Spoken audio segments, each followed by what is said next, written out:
This is not a job for anybody with a fear of heights. More than 400 feet up, workers are heading into the home stretch assembling a 1.5 megawatt wind turbine in western Coventry. A crane operator on the ground and a supervisor at the top work together to maneuver the blades into place. Each blade weighs 9 tons and measures 134 feet. The fit has to be exact. Last month, this and 2 other turbines nearby began providing all of the electricity the town of West Warwick will need to power its municipal buildings. The town's taxpayers last year authorized borrowing $18 million to buy the 3 turbines. Wind Energy Development and its owner, Mark DePasquale, is building a 10-turbine wind farm in Coventry. DePasquale has also put up a replacement turbine at the site in Portsmouth where failed equipment sat idle for years. He'll soon begin selling electricity to the town.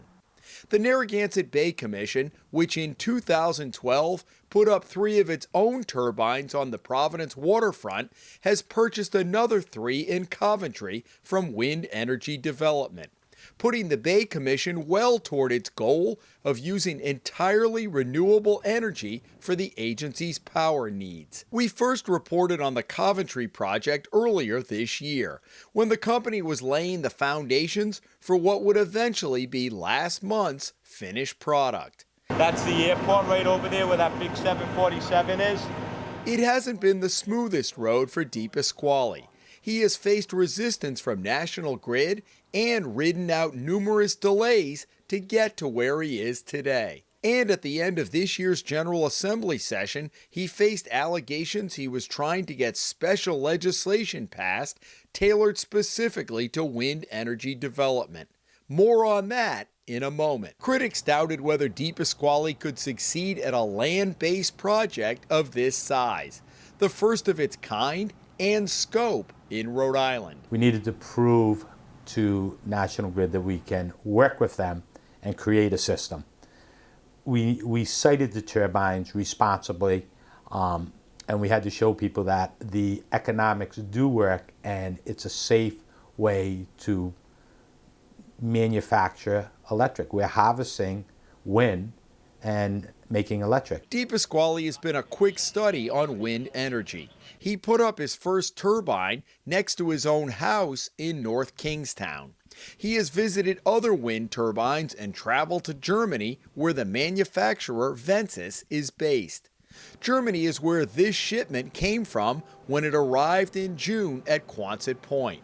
The major components of 11 turbines came by ship. Each piece was unloaded and later staged in another part of the park, then moved in the middle of the night out to Coventry.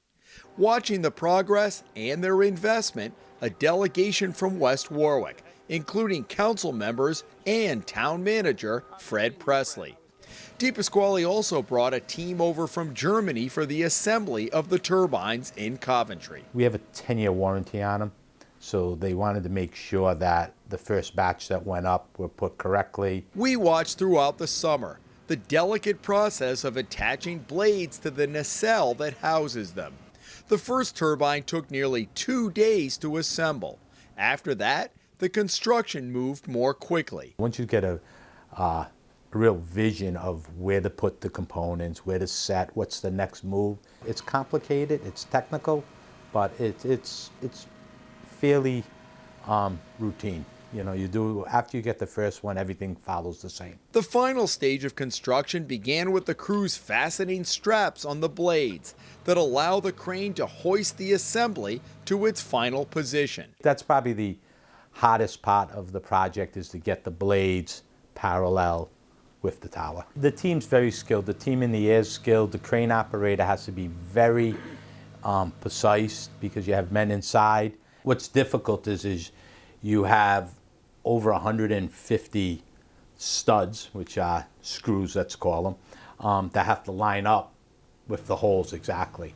So when you lift it off the ground, you know, you have to pitch the turbines a little bit to line it all up. After the turbines go up, there is 6 weeks of fine-tuning.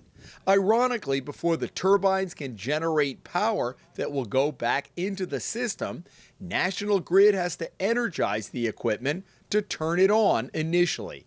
That fires up the computers and allows the blades to be tested.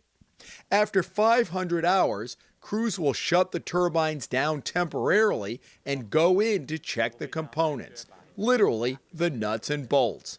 In Portsmouth, DePasquale said he wanted to put up another successful turbine to help remove the perpetual sour taste taxpayers had looking at the broken equipment for 4 years that they owned. We go to many town meetings and everybody discussed the Portsmouth turbine. And it was how it was the poster child for how not to do it? How not to do it, or how they break. Portsmouth, it was unfortunate. It was the technology. It was the gearbox. But you have confidence in that site? The site's a beautiful site. For wind? The site's a beautiful site for wind. We are working with some of the neighbors in the area, and we've made some adjustments. But the site's probably one of our best sites right now in Rhode Island for the wind. DePasquale and wind energy development made headlines at the end of the General Assembly session, with allegations that he was trying to have special legislation passed to reimburse him for some of the $12 million cost associated with upgrading lines running 8 miles between this National Grid substation near Johnson's Pond, west on Route 117, and ultimately to the site of the turbines. The system in Western Coventry, for the amount of power that we put up, was antiquated. It works right now for the houses that are out there, but there's no industry out there. So in Coventry, we brought a circuit up from the substation directly to the project to build the project. At that cost, I don't believe that National Grid or ratepayers would pay anything, which they haven't paid everything. We paid 100% of the cost. Article 18 of the state budget, which included changes for not only wind energy, but other renewables like solar, suddenly became a hot potato. And Speaker Nicholas Mattiello ordered it yanked because of the controversy. Are you trying to get reimbursement for any part of that $12 million in lines that you Absolutely laid? not. That was portrayed otherwise, though. Yeah, no, that was... was that a misportrayal? That was just totally was totally wrong. At no time does the legislation that we were supporting or National Grid. We paid 100% of it. It was a dedicated circuit. DePasquale said identical legislation had been passed by the House and was next up on the Senate agenda a year ago when the General Assembly abruptly adjourned. He said the bill had the support of the state's Office of Energy Resources, but that National Grid opposed it because it would penalize the company's shareholders if it missed deadlines on projects. It was good timing for the lobbyists for National Grid because it was the last week, so you couldn't have asked for a better time to create this issue and create uncertainty for other people on the Senate side. And the bill was very, very simple. It wasn't directed out for me.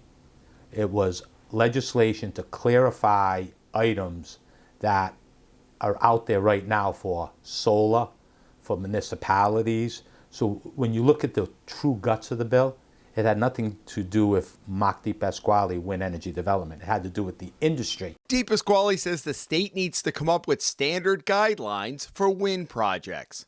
The head of the Office of Energy Resources tells the Hummel report her office hopes to have those guidelines out by the end of the year. Do we want a farmer with 100 acres of solar panels on it when I can produce the same energy with 3 turbines? Those are the things that the state needs to decide. So this is uncharted waters for the state. It's uncharted waters. They're Do you watching. think you're kind of pulling them or pushing them? I think they're following and watching, and I think everybody wanted to see what happened. And I think the jury's out right now, and we get to see what happens. In Coventry, Jim Hummel for the Hummel Report.